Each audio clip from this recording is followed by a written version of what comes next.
A Jurassic Counter. Welcome to another day, another bay.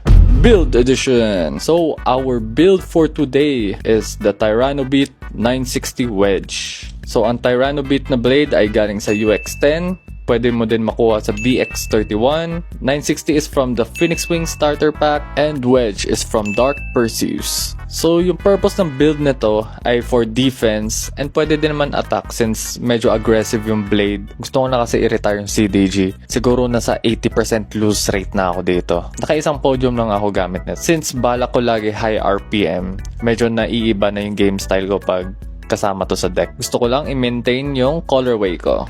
So ayan. So, check na natin siya in action.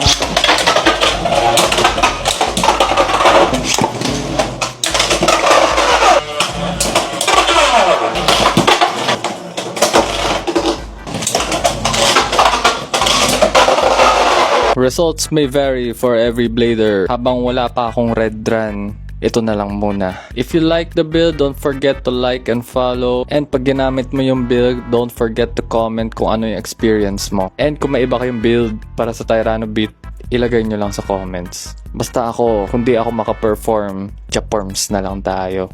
Always remember, fear the blader, not the bay.